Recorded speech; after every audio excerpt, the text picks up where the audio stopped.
이번 시간은 지상권입니다. 지상권이라는 것은 타인의 토지에 건물 기타 공작물이나 수목을 소유하기 위해서 그 토지를 사용할 수 있는 권리, 물권을 이제 지상권이라고 그래요.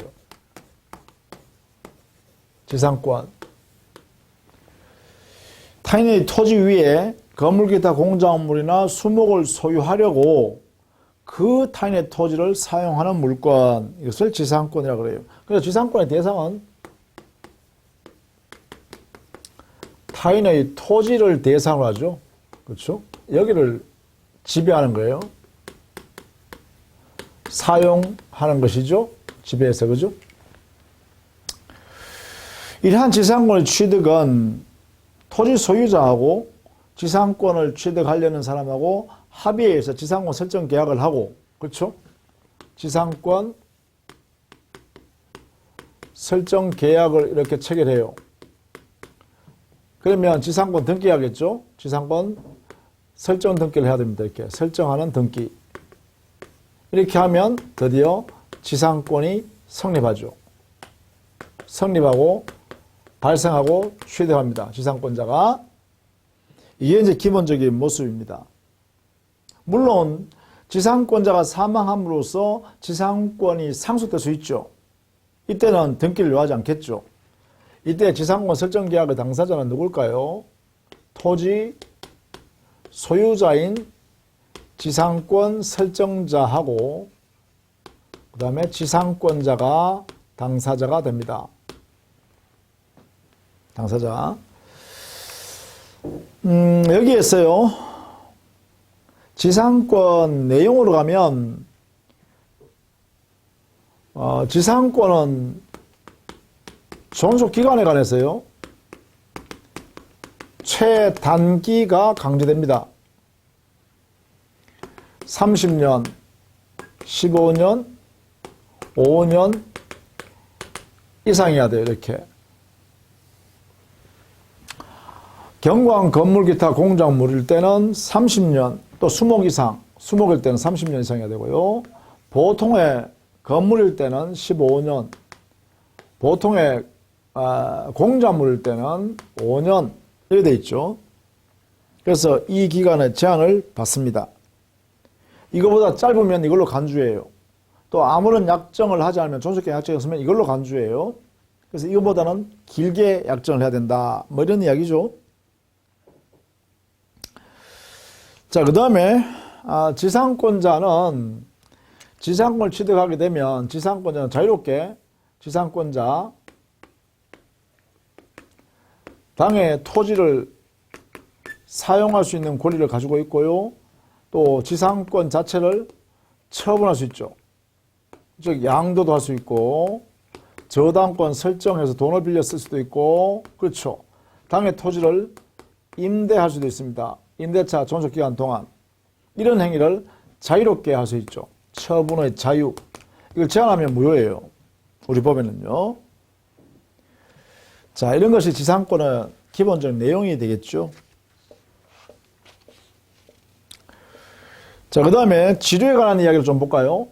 타인의 토지를 사용하는 지상권자는 지료에 관해서는요, 지료는 법정 과실이기도 합니다. 법정 과실인데요. 이 지료는 지상권 설정 계약할 때 지료 지급하기로 약정을 하고 이 약정을 등기까지 하면 제3자한테도 대항력이 생기죠. 따라서 약정을 함으로써 지료 지급할 의무가 생깁니다. 이게요. 지료 지급에 약정이 없으면 무상지상권이 성립하는 겁니다. 요것도 알아두셔야 되죠. 지료에 관해서는 원칙적으로 지료 약정을 함으로써 지료 지급할 의무, 지급 의무가 발생합니다. 그리고 그것을 등기하게 되면 제3자한테도 대항력이 인연되죠. 자, 그 다음에 이 지료를 2년 이상 연체하면 이때는 지상권 설정자가 지상권을 소멸을 청구할 수 있죠. 지상권 소멸 청구권을 행사할 수 있고, 이때 소멸 청구를 하게 되면 즉시 행사하는 순간 소멸합니다. 따라서 이 청구권으로 되어 있지만 성질은 형성권의 성질입니다. 그래서 행사하면 즉시 소멸합니다. 행사하면 즉시 소멸. 형성권이기 때문에 그렇습니다. 자, 이때 2년 이상의 지조 연체가 있어야 되죠.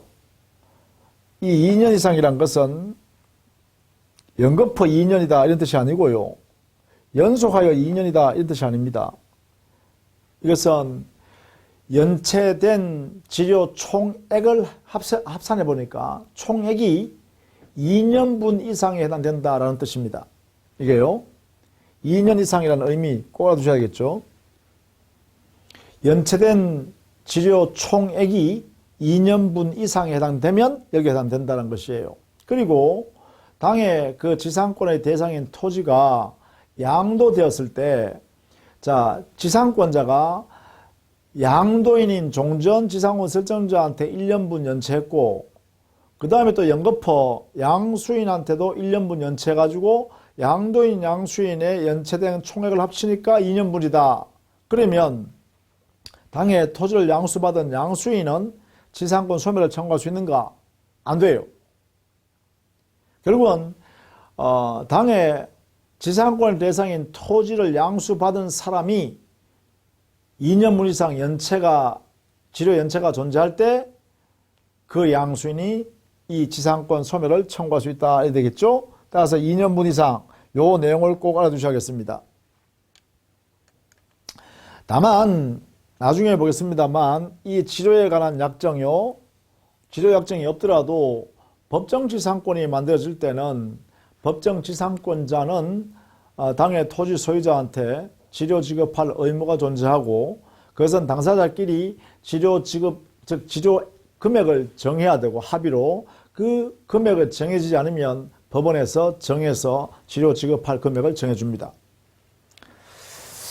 자, 그 다음에 이러한 지상권의 소멸은 그래요. 뭐 이게 제일 중요하겠죠. 지조 2년 이상 연체했을 때 지상권 소멸 청구를 함으로써 즉시 소멸한다. 뭐 이게 가장 의미가 있을 겁니다. 그 다음에 이 지상권에서는요, 특수지상권에서 구분지상권이 있어요. 구분지상권. 이 구분지상권은 지하나 지상, 상하 공간의 특정의 층을 정해가지고 이것을 대상으로 해서 지배하는 물권이 바로 구분지상권입니다. 뭐 터널을 만들기 위해서라든지 아니면 케이블카 지나가는 상공을 일정한 공간 동안 지배한다든지 이렇게 해요. 또 광고판을, 대형 광고판을 건물 위에 설치해서 일정한 그 공간을 지배하겠다든지 이럴 때 구분지상권이 이제 작용되겠죠. 이러한 구분지상권이 있음으로써 토지를 입체적으로 활용할 수 있게 되죠.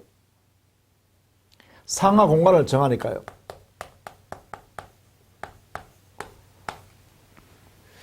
그러다 보니까 구분지상권은 수목을 소유하기 위해서 구분지상권을 설정할 수 없죠. 따라서 구분지상권은 건물 기타 공작물을 소유하기 위해서 구분지상권을 설정할 수 있을 뿐입니다. 따라서 수목을 소유하기 위해서는 안 됩니다.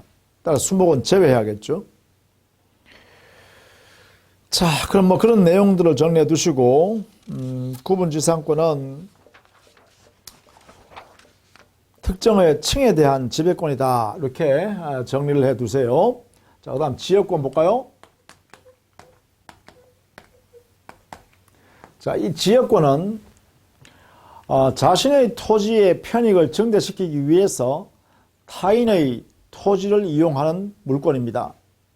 이때 편익을 제공받게 되는 자기의 토지를 우리는 요역지라 그래요. 요역지의 편익을 증대시키기 위해서 타인 토지를 이용하는 물권입니다. 보통 이때 이 요역지를 일필지라 이어야 한다 이렇게 해요. 요역지는 반드시 일필지한다. 그럼 여기 타인의 토지는 보통 승역지라고 하죠. 이 승역지는 일부 이어도 무방합니다. 이렇게요. 그 다음에 반드시 이 지역권은 이 토지의 편익이죠. 따라서 요역지 소유자의 편익이 아니다라는 걸 또 조심해야 돼요. 그러니까 땅 주인의 편익을 위해서 지역권을 설정할 수는 없습니다. 토지 자체의 가치를 증가시키는 그러한 토지의 편익 증대를 목적으로 한다는 것이죠. 그래서 일정한 목적을 실현하면 자기 토지가 이렇게 편익이 증가된다 이렇게 되겠죠. 그래서 요 내용을 반드시 알아두셔야 됩니다. 요역지 편익을 증대하기 위해서 승역지인 타인의 토지를 이용하는 것이에요. 이때 승역지에 해당되는 타인의 토지는 일부분이어도 무방해요. 반드시 한 필지에 할 필요 없죠. 자, 이런 내용이고요. 물론 이 지역권의 취득은요, 토지 소유자, 요역지 소유자 또는 요역지 이용자하고 타인의 승역지 소유자하고 이게 지역권 설정 계약을 하겠죠. 계약을 하고 그 다음에 지역권 설정 등기를 해야겠죠. 등기. 이렇게 하면 취득합니다.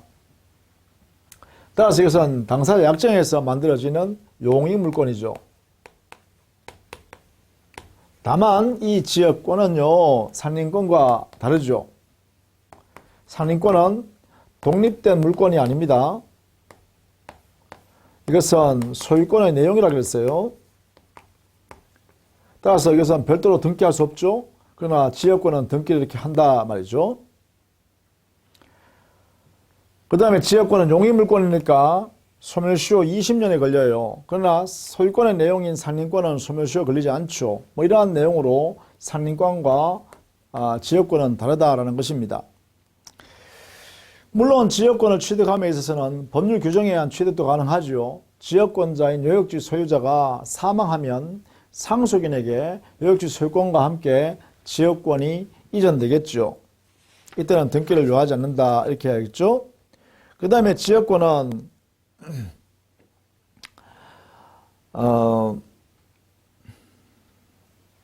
그 용도에 따라서 지역권을 설정하기 때문에 그 용도에 맞게 사용하는 것입니다. 예를 들면 요역지 편익의 증대를 위해서 만약에 용수 지역권도 할 수 있고요.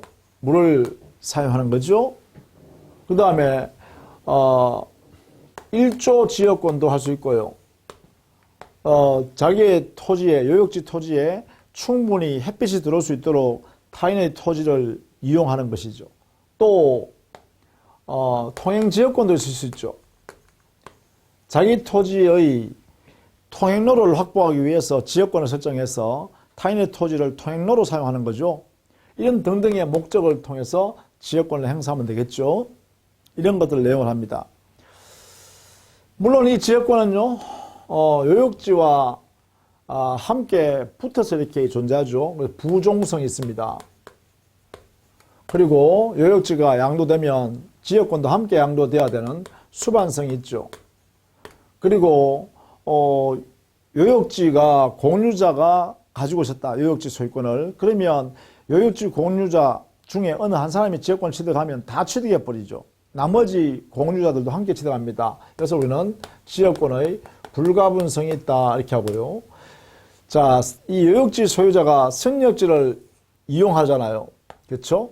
그러면 승역지의 소유자나 승역지 사용자하고 그 다음에 요역지의 그 지역권 행사하는 사람이 함께 이용하는 것이죠. 그래서 이거는 공용성도 함께 있습니다. 이렇게요. 이런 내용의 성질을 지역권에서는 존재한다. 이렇게 같이 좀 알아두시면 되겠죠. 그 다음 우리 민법에는 이 지역권에는 특수지역권이 있습니다.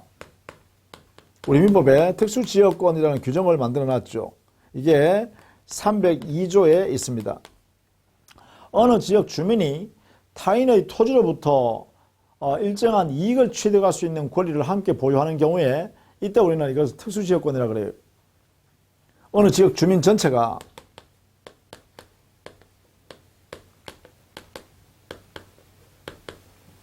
단체가 타인의 토지로부터 수익권을 보유하는 것이죠. 이것을 단체가 보유하고 있는 상태, 이걸 특수지역권이라 하고, 따라서 여기는 어느 지역 주민이니까 비법인 사단입니다. 어느 지역 주민 하면 비법인 사단의 구성원이 단체로서 보유하기 때문에 이것은 총류로 보유하고 있어요. 이렇게. 그러면 토지 수익권의 총류, 준총류라 하면 되겠네요. 소유권이 아니니까 준총류. 이런 형태로 보유하고 있어요. 따라서 보유 형태는 총류 형태로 보유하고 있습니다. 그 다음에 여기는 이 토지 수익권을 누가 가져가냐 하면 주민들이 이익을 봐요. 그죠? 수익의 대상은, 수익의 주체는 토지가 아니라 사람이에요. 그래서 이게 성격은 인여권의 성질을 갖습니다. 사람이 타인의 토지로부터 이익을 받는, 편익을 제공받는 그러한 성격이에요. 그래서 인여권의 성질이라고 그래요. 인여권의 성질이기 때문에 이 특수지역권은 양도할 수 없고요. 상속이 될 수가 없다는 것이 곧 성질입니다. 그리고 우리 특수지역권은 302조에 보면 이 토지 수익권에 관해서 관습이 있으면 관습이 먼저 되고 그 관습이 없으면 우리 민법에 있는 지역권에 관한 규정을 적용한다 이렇게 되어 있어요. 그래서 관습 우선 적용되는 예로 규정되고 있습니다. 민법의 명문 규정보다가도 관습이 먼저 적용된다 이렇게 되겠죠. 이게 이제 특수지역권에 관한 우리 민법의 규정의 해석 원리입니다. 이렇게요. 어느 지역 주민이 타인의 토지로부터 일정한 수익을 받을 수 있는 권리를 보유하고 있을 때 이 권리를 특수지역권이라고 우리 민법은 명한다. 그래서 이거는 마치 그 지역 주민으로 되면 이 권리를 가지고 있고 그 지역에서 이사를 나가버리면 이 권리를 상실하죠. 그러다 보니까 이것은 그 단체인 지역에 입회하면 권리 취득하고 거기서 탈퇴하면 권리가 없어진다라는 의미에서 이 특수지역권은 보통 입회권 이렇게 하기도 합니다. 입회권. 모임에 들어가면 누릴 수 있는 권리다. 이 말은 곧 그 단체에 들어가면 누릴 수 있는 권리다. 이런 뜻입니다. 자, 그 다음에 전세권 볼까요? 자, 전세권. 이 전세권은 전세권자가 타인의 부동산을 점유하여 사용 수익하는 대신에 전세금을 지급해야 됩니다. 그래서 전세권자가 전세금을 지급하고 타인의 토지를 또는 타인의 부동산을 용도에 조차 점유하여 사용 수익하고 그 다음에 그 기간이 끝나면 당해 전세금 반환을 돌려받는데 만약에 전세권 설정자가 전세금을 반환해주지 않으면 전세권자는 당해 전세 목적물을 경매하여 우선 변제받을 수 있도록 하는 권리가 바로 전세권입니다. 그래서 전세권에는 기본적으로 전세권자가 전세금이 지급되어야 됩니다. 이게 전세권의 요소입니다. 반드시 지급해야 돼요. 다만 이 지급은 현실적으로 지급할 뿐만 아니라 종전의 채권으로 가름도 할 수 있죠. 다만 이때 전세금이라는 것은 금전의 하나입니다.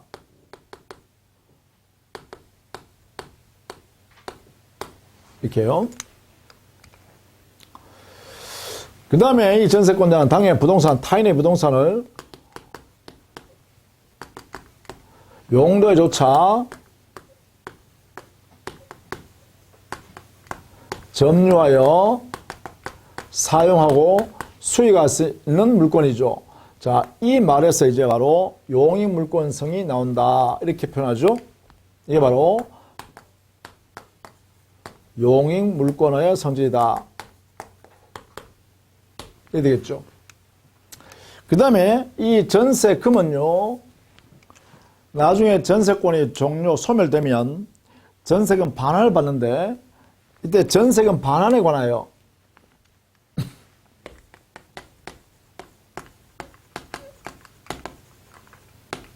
여기 하나요. 전세권자는 다른 채권자보다 전세금에 대하여 우선 변제받을 권리를 인정합니다.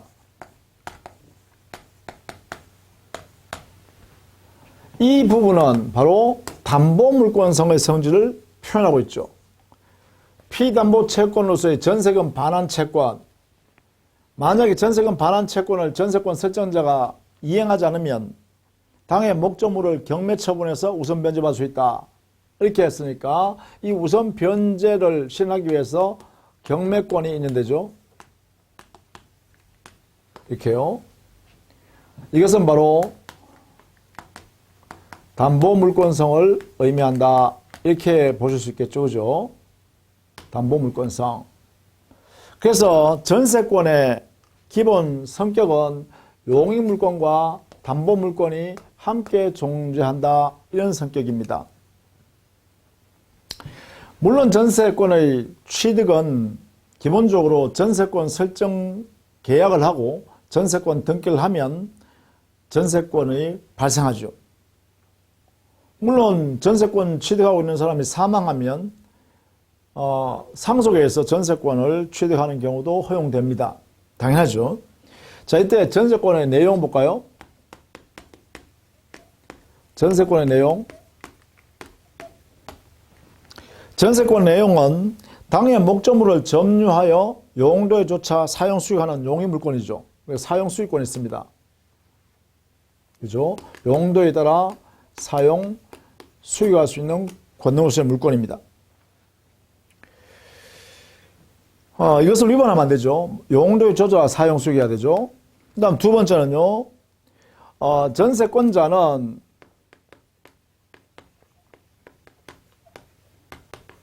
의무가 있습니다. 당해 전세 목적물을 유지하고 스스로 수선할 의무가 있습니다. 따라서 여기 필요비 상환은 청구할 수가 없죠. 필요비는 자기 부담 부분이다. 이런 이야기죠. 따라서 청구권 인정되지 않습니다. 이렇게. 자, 그 다음에 세 번째, 전세권자는 전세권의 처분이 자유롭죠. 처분을 인정할 수 있습니다. 예를 들면 전세권 자체를 양도한다든가, 그 다음에 저당권을 설정해서 돈을 빌려 쓴다든가, 이렇게 또 전전세를 한다든가, 다시 전세권 설정하는 거죠. 또 당해 전세 목적물을 임대한다든가, 이게 가능합니다. 다만 이것을요, 전세권 설정 계약할 때 금지 약정을 할 수 있습니다.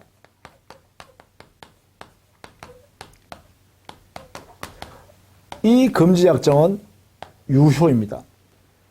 따라서 이것을 금지시켜버리면 전세권자는 이런 행위를 할 수가 없게 되겠죠. 자, 이것이 전세권의 내용입니다. 전세권 소멸은요, 전세권의 소멸되는 원인을 한번 볼까요? 소멸 원인은 첫 번째, 전세권자가 의무 불이행할 때 그러나요 전세권 설정자에게 손해가 발생할 염려가 있으면 전세권 설정자는 뭐 할 수 있을까요? 전세권의 소멸을 청구할 수 있습니다. 소멸 청구하면 곧바로 소멸 현상이 발생합니다. 전세권자가 의무를 위반했기 때문에 그때는 설정자가 즉시 전세권 소멸시키는 것이죠. 따라서 형성권의 성격입니다. 행사하면 곧바로 소멸합니다. 두 번째, 전세권의 존속기간 약정 없는 거죠. 기간에 약정이 없는 경우에는 이때는 양 당사자는 언제든지 전세권의 소멸을 청구할 수 있죠. 소멸을 통고하는 거예요. 이것들은 청구가 아니고 통고하면 됩니다. 이때 통고하면 통고를 상대방이 받은 날로부터 6개월이 경과하면 소멸합니다. 6개월이 경과해야 소멸한다. 이게 소멸 통고 제도입니다. 소멸 청구와 소멸 통고의 차이점이죠. 여기는 청구하는 즉시 소멸하지만 여기는 6개월이 지나가야 소멸합니다. 여기는 설정자에 걸리지만 여기는 당사자니까 설정자 또는 전세권자 누구든지요. 언제든지 행사할 수 있겠죠. 이렇게. 자, 그 다음에 세 번째요. 전세권이, 전세물이 멸실되었을 경우입니다. 전부 멸실됐다면 그때는 전세권이 전부 소멸합니다. 당연히요. 그런데 만약에 그 멸실이 일부가 멸실됐다라고 하면 전세권은 그 일부만 소멸합니다. 그러면 잔존 부분에 대해서는 전세권이 그대로 존속하는 것이죠. 전세권 존속이 원칙입니다. 존속하고 있다 이렇게 봐야죠. 다만 이 잔존 부분만으로 전세권의 목적을 달성할 수 없을 때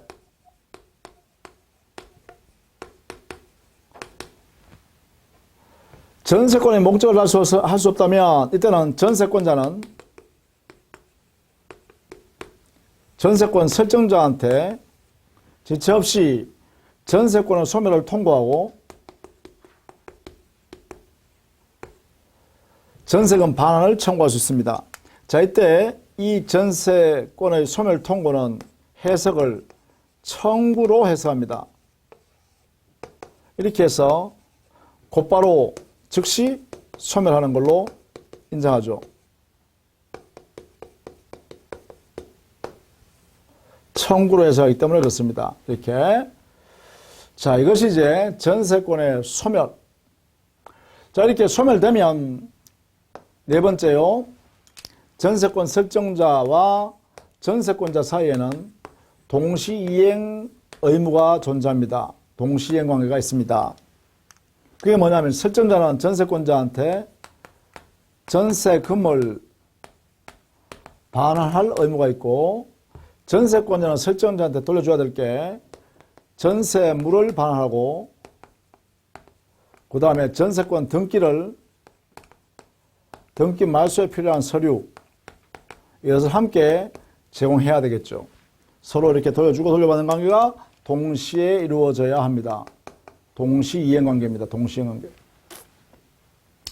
만약에 설정자가 의무 불이행